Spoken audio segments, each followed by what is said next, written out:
Olá, saúdo a todos em nome do soberano Criador dos céus e da terra, o Senhor Jesus Cristo.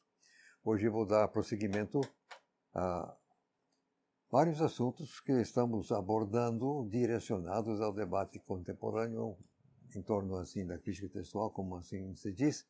O assunto hoje é quem era melhor qualificado.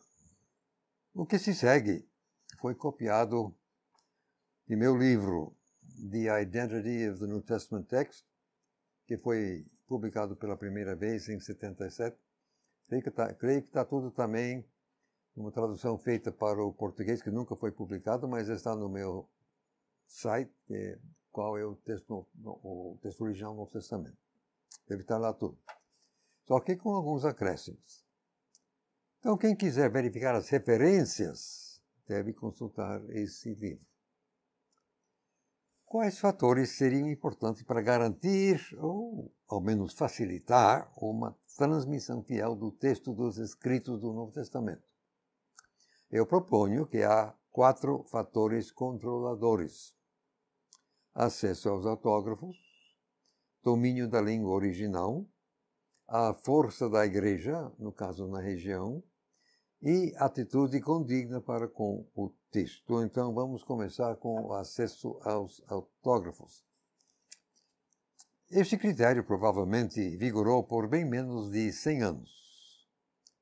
Presume-se que os autógrafos ficaram totalmente gastos dentro desse prazo, fazendo cópias, manuseio.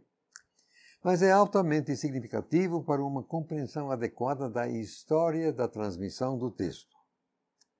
Já no ano 100, certamente havia muitas cópias dos diversos livros, uns mais do que outros, enquanto ainda era certamente possível verificar uma cópia com o original, ou uma cópia garantida, caso surgisse alguma dúvida. É que havia um fluxo crescente de cópias fielmente feitas emanando dos detentores dos autógrafos para o resto do mundo cristão. Naqueles primeiros anos, os copistas saberiam que a redação verdadeira poderia ser conferida, o que exerceria pressão sobre eles no sentido de não tomarem liberdades com o texto.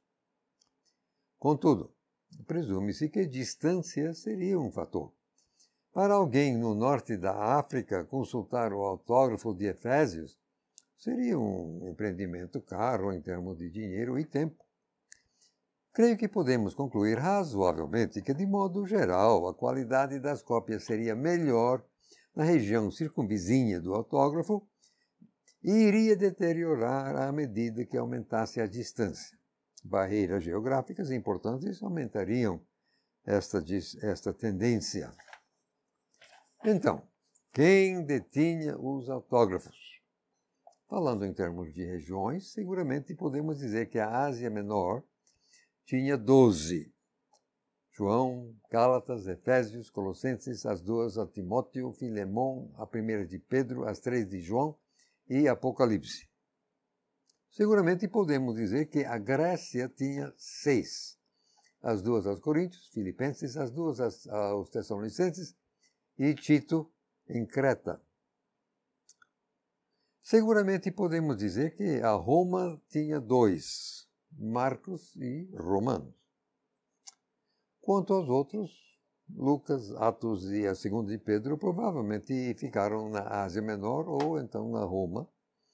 Mateus e Tiago ou na Ásia Menor ou na Palestina. Hebreus em Roma ou Palestina. Enquanto é difícil citar sequer a probabilidade para Judas, é bem possível ter ficado na Ásia Menor. Considerando a Ásia Menor e a Grécia juntas, quer dizer, isso é a região Egeia, que circunda o mar Egeu, essa área detinha os autógrafos de pelo menos 18, isto é, 2/3 do total, e possivelmente até 24 dos 27 livros do Novo Testamento. Roma detinha de 2 a 7. Palestina, talvez até 3, mas em 70 depois de Cristo, eles teriam sido enviados para um lugar seguro, talvez a Antioquia. Alexandria, isso é o Egito, não detinha nenhum, 0,00. Claramente, a região Egeia tinha o melhor começo e a Alexandria o pior. O texto no Egito só poderia ser de segunda mão na melhor hipótese. Tomando por base o exposto, podemos concluir razoavelmente que na primeira fase da transmissão do texto do Novo Testamento, as cópias mais confiáveis circulavam na região que detinha os autógrafos. Relembrando a discussão de Tertuliano acima, no caso você teria que ler o meu livro, creio que podemos estender esta conclusão até o ano 200 depois de Cristo e além. Assim, alguém que no ano 200 procurava o melhor texto do Novo Testamento, presumivelmente iria à região Egeia. Certamente não ao Egito. Ouça só o que o grande erudito já finado Kurt Aland afirmou. Citando, o Egito foi distinguido de outras províncias da Igreja, tanto quanto podemos julgar, pelo domínio inicial do gnosticismo. Até aí a citação a ele, mas ele segue e nos informa que, no final do século II, a Igreja egípcia era predominantemente gnóstica. Isto é Aland, né? E ele continua dizendo, citando, aspas, as cópias existentes nas comunidades gnósticas não podiam ser usadas, porque estavam sob suspeita de serem corruptas. Fecha aspas. Agora, vem cá, tudo isso é muito instrutivo. O que Aland está nos dizendo, em outras palavras, é que até o ano 200 depois de Cristo, a tradição textual no Egito não era confiável. Mesmo assim ele defendeu esse texto. Agora, vamos ao segundo quesito, o domínio da língua original. Como linguista, a nível de PhD, e alguém que tem lidado com o processo de tradução da Bíblia durante alguns anos, eu afirmo que uma tradução perfeita é meramente impossível. Aliás, uma aproximação razoável muitas vezes é bastante difícil realizar. As áreas semânticas das palavras simplesmente não correspondem, ou apenas só em parte. Segue-se que qualquer cuidado divino em prol da forma exata do texto do Novo Testamento teria que ser mediado através da língua dos autógrafos. Grego. Evidentemente, versões antigas, que em siríaco, latim, copta, podem dar um voto claro com referência a variantes maiores. Mas exatidão só é possível em grego, no caso do Novo Testamento. Isso como pano de fundo, mas a nossa preocupação principal aqui é com os copistas. Copiar um texto manualmente numa língua que não se compreende é um exercício cansativo. É quase impossível produzir uma cópia perfeita. Experimente você para ver. É preciso copiar quase letra por letra e constantemente verificar o lugar no texto. E é ainda mais difícil se não há espaço entre as palavras e nenhuma pontuação, como era o caso com o Novo Testamento nos primeiros séculos, a julgar pelos manuscritos mais antigos que nós temos. Mas se você não pode entender o texto, é muito difícil permanecer atento. Considere o caso do papiro 66. Este papiro talvez seja o mais antigo manuscrito conhecido do Novo Testamento de algum tamanho, do anos 200 mais ou menos. Ele contém a maior parte de João. Só que é uma das piores cópias que nós temos. Tem em média 2 erros por versículo. E muitos são erros óbvios, erros bobos, erros sem sentido. Pela natureza dos erros, é evidente que o copista copiou sílaba por sílaba. Eu não hesito em afirmar que a pessoa que produziu o papiro 66 não sabia grego. Se entendesse o texto, não teria cometido o número e o tipo de erros que cometeu. Até onde sabemos, o papiro 66 foi produzido no Egito. Então, não é surpreendente que seja uma cópia ruim. Agora, considere o problema do ponto de vista de Deus. Que Ele me perdoe a insolência. A quem deveria ele confiar a responsabilidade principal pela fiel transmissão do texto do Novo Testamento? Lembrar, segundo Crônicas 16 e 15, até a 1000ª geração. Se o Espírito Santo ia tomar parte ativa no processo, onde deveria concentrar os seus esforços? Presumivelmente, falantes fluentes do grego teriam a vantagem, e áreas onde o grego continuaria em uso ativo seriam as preferidas. Para ocorrer uma transmissão fiel, os copistas tinham que ter proficiência em grego, e isso ao longo dos anos. Então, onde o grego predominava? Evidentemente na Grécia e na Ásia Menor. O grego é língua pátria da Grécia até hoje, tendo mudado bastante no decorrer dos séculos, como acontece com qualquer língua viva.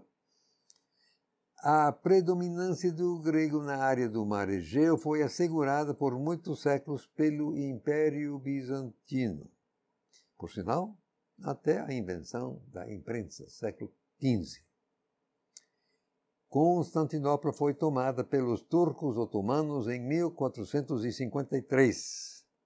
A Bíblia Gutenberg, em latim, foi impressa apenas 3 anos depois.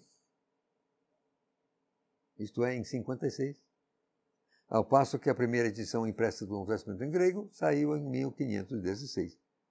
Agora, para os que creem na providência divina, eu sugiro que esses fatos constituem uma forte demonstração da mesma.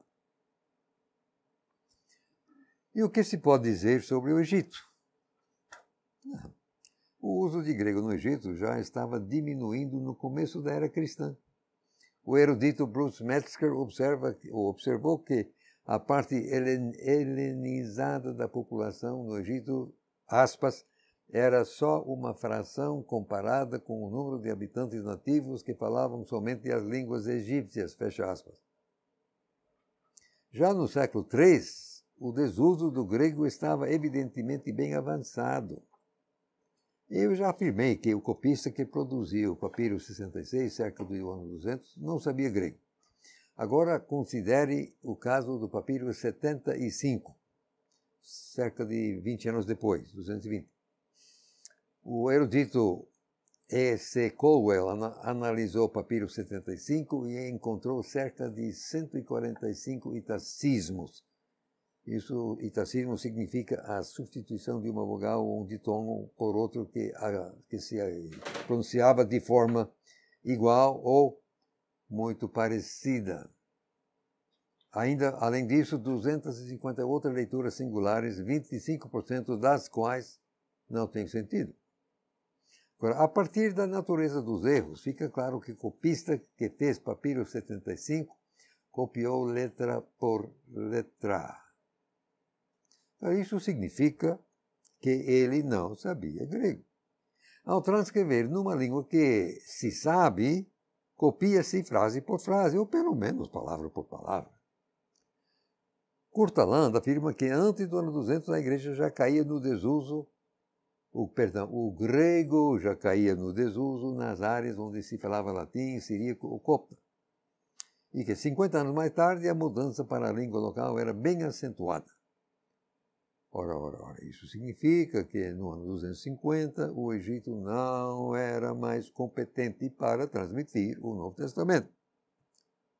Portanto, não se deve confiar em qualquer coisa produzida no Egito após essa data. Outra vez, a região Egeia é sobejamente a mais qualificada para transmitir o texto com confiança e integridade.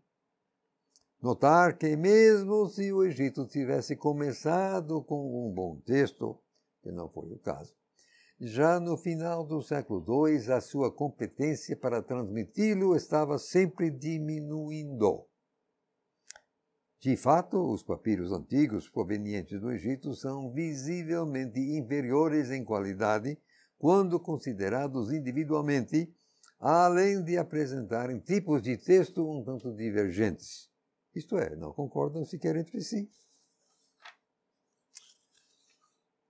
Agora vamos ao terceiro quesito, a força da Igreja. Esta questão é relevante para a nossa discussão por duas razões. Primeiro, a lei da demanda funciona na Igreja tanto quanto em outros lugares. Onde há muitas congregações e crentes, haverá maior demanda por cópias das Escrituras. Segundo, uma igreja forte e bem estabelecida normalmente tem liderança experiente e confiante. O exato tipo que se interessaria pela qualidade de suas escrituras e que também seria capaz de fazer algo a respeito. Assim, quais eram as áreas onde a igreja primitiva era mais forte? Embora a igreja evidentemente tenha começado em Jerusalém, as primeiras perseguições e a atividade apostólica causaram a sua difusão. A principal linha de avanço parece ter sido ao norte para a Ásia Menor, e daí ao oeste para a Europa. Se a escolha das igrejas para receber as cartas do Cristo glorificado, em Apocalipse capítulos 2 e 3, se isso for uma coisa indicativa, o centro de gravidade da igreja parece ter se deslocado da Palestina para a Ásia Menor, antes do final do primeiro século. Sim, claro, a destruição de Jerusalém pelos exércitos de Roma no ano 70 depois de Cristo deve ter apressado o processo. O erudito Kurt Aland concorda com Adolf Harnack que, aspas, cerca de 180 depois de Cristo, a maior concentração de igrejas estava na Ásia Menor e ao longo da costa do Mar Egeu, na Grécia. Fecha aspas. E ele continua, aspas, a impressão geral é que a concentração do cristianismo era no Oriente. Mesmo em torno do ano 325, a cena permanecia praticamente sem mudança. A Ásia Menor continuava sendo a terra-coração da igreja, fecha aspas. Ora, a terra-coração da igreja. Pois então, quem mais estaria numa posição melhor para certificar o texto correto do Novo Testamento? E o que dizer sobre o Egito? O erudito C.H. Roberts, num tratamento erudito dos papiros literários cristãos dos primeiros 3 séculos, parece favorecer a conclusão que a igreja alexandrina era fraca e insignificante para o mundo grego cristão no 2º século.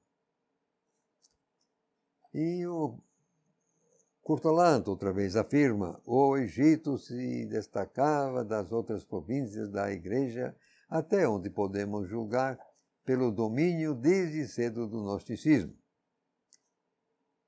E o mesmo Aland prossegue nos informando que, ao final do 2º século, a igreja egípcia era dominada pelo gnosticismo. E ele adianta ainda mais: as cópias existentes nas comunidades gnósticas não podiam ser usadas por estarem sob suspeita de serem adulteradas.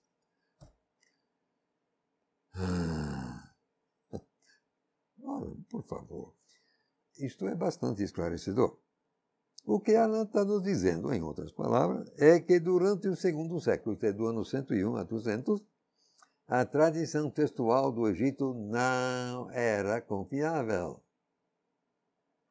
Ora, a avaliação de Aland aqui é bem provavelmente a correta. Notem o que o erudito Bruce Metzger diz sobre a igreja primitiva no Egito, citando: entre os documentos cristãos que durante o 2º século se originaram no Egito ou lá circulavam entre tanto ortodoxos como gnósticos, Estão numerosos evangelhos apócrifos, Atos, Epístolas e Apocalipses. Há também fragmentos de obras dogmáticas e exegéticas compostas por cristãos alexandrinos, principalmente gnósticos, durante o segundo século. De fato, baseado nos comentários de Clemente de Alexandria, quase todo o tipo de seita cristã digressiva se representava no Egito durante o segundo século. Clemente menciona os valentinianos, os basilidianos, os marcionitas, os peratai, os encratitas, os docetistas, os aimetistas, os cainitas, os ofitas, os simonianos e os eutiquianos. Não se sabe que percentagem de cristãos no Egito durante o segundo século era ortodoxa, fecha citação. Misericórdia. Quase dá para imaginar se Isaías capítulo 30, versos 1 a 3 não seria uma profecia sobre a crítica textual do Novo Testamento. Você vai lá, Deus proíbe ir ao Egito para várias coisas. Mas peraí, vamos parar para refletir sobre as implicações das afirmações de Alan. Ora, ele era um campeão do tipo de texto egípcio, ou então alexandrino. Mas apesar disso, ele mesmo nos informa que durante o segundo século a tradição textual do Egito não era confiável. E já no ano 200 o uso de grego por lá havia praticamente cessado. Pois então, baseando-se em que pode ele argumentar que mais tarde o texto egípcio tornou-se o melhor? Por favor, considere. Alan declarou que em 200 a igreja cristã no Egito estava morta na água. Os seus manuscritos do Novo Testamento não eram confiáveis. E depois de 200 a situação só piorou. Segue-se que qualquer manuscrito vindo do Egito não tem absolutamente nenhum direito sobre nossa confiança. O Egito sempre foi desqualificado para transmitir o texto do Novo Testamento. Sempre. Alan também afirma, o grande campeão do texto egípcio, Alan também afirma que no século 2, 3 e 4, a Ásia Menor continuava sendo a terra-coração da igreja. Isso significa que as qualificações superiores da região Egeia para proteger, transmitir e certificar o texto do Novo Testamento vigoram século IV adentro. Acontece que o erudito Hort, Metzger, Alan, além de muitos outros, ligaram o tipo de texto bizantino com Luciano de Antioquia, que morreu no ano 311 depois de Cristo. Ora, vejam, um texto produzido na terra-coração da igreja não seria melhor que qualquer coisa que tivesse evoluído no Egito? É claro que faço a pergunta assim, mas apenas para realçar a inconsistência dele. O tipo de texto bizantino existia muito antes de Luciano. Agora vamos ao quarto quesito. Onde se exige trabalho cuidadoso, a atitude das pessoas às quais a tarefa é confiada é essencial. Estão eles cientes? Concordam? Se não compreenderem a natureza da tarefa, provavelmente a qualidade diminuirá. Se compreendem, mas não concordam, podem até sabotar. Isso aí é uma eventualidade danosa, claro. No caso dos livros do Novo Testamento, podemos começar com a pergunta: por que seriam feitas cópias? Já vimos que os fiéis reconheceram a autoridade dos escritos do Novo Testamento desde o princípio. E assim a produção de cópias começou imediatamente. Os autores claramente intencionaram que os seus escritos fossem circulados, e a qualidade dos escritos era tão óbvia que a notícia se espalhou e cada congregação iria querer uma cópia. O fato de Clemente e Barnabé citarem e fazerem alusão a vários livros do Novo Testamento na virada do primeiro século, torna claro que cópias estavam circulando. Um corpo paulino era conhecido a Pedro antes do ano 70. Atendendo a um pedido da igreja em Filipos, Policarpo, cerca do ano 115, enviou uma coleção das cartas de Inácio, possivelmente dentro de 5 anos após serem escritas. Evidentemente, era procedimento normal fazer cópias e coleções de escritos dignos, para que cada congregação tivesse um conjunto. Inácio fez referência ao trânsito livre e ao intercâmbio entre as igrejas. E Justino à prática semanal de ler as Escrituras nas congregações. Se liam, porque tinham cópias, necessariamente. Você não pode ler sem livro. Uma segunda pergunta seria: qual era a atitude dos copistas para com o seu trabalho? Nós já temos a essência da resposta.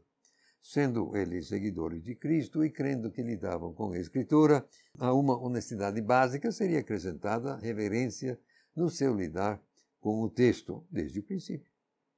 E a vigilância também, visto que os apóstolos haviam advertido repetida e enfaticamente a respeito de falsos mestres, ponto. Dado que os fiéis eram pessoas com inteligência e integridade, pelo menos medianas, com o passar dos anos eles produziriam cópias cuidadosas dos manuscritos que haviam recebido da geração anterior, pessoas em quem confiavam, assegurados que estavam transmitindo o verdadeiro texto. Haveria erros sem querer no processo de copiar, mas nenhuma alteração proposital. É importante ressaltar que os primeiros cristãos não precisavam ser especialistas em crítica textual. Começando com que sabiam ser o texto puro, só tinham que ser razoavelmente honestos e cuidadosos. Eu digo que temos boa razão de entender que eram bastante vigilantes e cuidadosos, principalmente nas primeiras décadas. Agora, vem cá, tendo eu mesmo cotejado pelo menos um livro em mais de 100 manuscritos pertencentes à linha de transmissão que eu chamo de Família 35, eu tenho uma cópia perfeita do arquétipo da família, empiricamente determinado, para pelo menos 22 dos 27 livros do Novo Testamento. Cópias feitas nos séculos 11, 12, 13, 14 e 15. Ora, para uma cópia ser perfeita no século XV, todos os seus ancestrais tinham também que ser perfeitos, desde o arquétipo da família. Eu creio que o arquétipo da família 35 é um autógrafo, mas se não, deve remontar ao século III, pelo menos. Em outro lugar, eu desfilo as evidências que me levam a essa conclusão. No decorrer do tempo, desenvolveram-se atitudes regionais, além de políticas regionais. O surgimento da Escola de Antioquia é um fator relevante. A partir de Teófilo, um bispo de Antioquia, que morreu cerca de 185 depois de Cristo, os antioquenos começaram a insistir na interpretação literal das Escrituras. O importante é que o literalista é obrigado, por formação, a preocupar-se com a exata redação do texto, visto que a sua interpretação ou exegese depende dela. Claro. É razoável presumir que esta mentalidade literalista tenha influenciado as igrejas da Ásia Menor e da Grécia, estimulando-as na transmissão cuidadosa e fiel do texto puro que haviam recebido. Por exemplo, as centenas de manuscritos da Peshitta siríaca são sem igual na sua coerência, em contraste com os 8.000 manuscritos da Vulgata Latina, que são notáveis por suas discrepâncias extensivas. E nisso seguem também o exemplo dos manuscritos da Velha Latina. Agora, não é insensato supor que a antipatia antioquena contra a interpretação alegórica das Escrituras de Alexandria os indisporia a olhar com simpatia quaisquer formas concorrentes de texto procedentes do Egito. E, de modo semelhante, a controvérsia quarta decimaniana com Roma não ajudaria quaisquer inovações procedentes do Oeste. No entanto, sabendo que eles tinham o verdadeiro texto, eles rejeitariam corrupções de qualquer fonte. Qualquer fonte. Agora, até o ponto em que as raízes do método alegórico que prosperou na Alexandria durante o terceiro século já estavam presentes, elas também seriam um fator negativo. Uma vez que Filo de Alexandria estava no apogeu de sua influência quando os primeiros cristãos lá chegaram, pode ser que a sua interpretação alegórica do Antigo Testamento tenha começado a influir na igreja jovem já no primeiro século, que Filo era do primeiro século. Ele trabalhava com o Antigo Testamento. Visto que um alegorista vai impor as suas próprias ideias ao texto de qualquer maneira, é presumível que este teria menos inibições de alterá-lo. Redação exata não teria prioridade elevada. Agora, a escola de crítica literária existente em Alexandria também seria um fator negativo, se tivesse qualquer influência sobre a igreja. E erudito W.R. Farmer argumenta que teve. Citando, existe ampla evidência que no tempo de Eusébio as práticas de crítica textual de Alexandria estavam sendo seguidas em pelo menos alguma scriptória onde os manuscritos do Novo Testamento estavam sendo produzidos. Precisamente quando primeiro foram usados os princípios da crítica textual da Alexandria não se sabe. Fecha aspas. Agora ele prossegue, sugerindo que a escola cristã em Alexandria, fundada por Panteno, cerca do ano 180, inevitavelmente seria influenciada pelos eruditos da grande biblioteca daquela cidade. O relevante é que os princípios utilizados para tentar restaurar as obras de Homero não seriam apropriados para os escritos do Novo Testamento quando ainda era possível apelar para os autógrafos, ou cópias exatas a partir deles. Conclusão. Qual é a resposta dada à nossa pergunta pelos 4 fatores controladores? Os 4 falam com voz unida. A região do Mar Egeu era a melhor qualificada para proteger, transmitir e confirmar o verdadeiro texto dos escritos do Novo Testamento. Bom, isto era verdade no segundo século, era verdade no terceiro século, continuou sendo verdade no quarto século e continua a ser verdade nos séculos seguintes. Certamente, porque o Egito não usava mais o grego e nem a Roma. Foram as congregações locais e as comunidades monásticas de língua grega que continuaram a fornecer a demanda por cópias. Até aí o nosso assunto. Quem era melhor qualificado?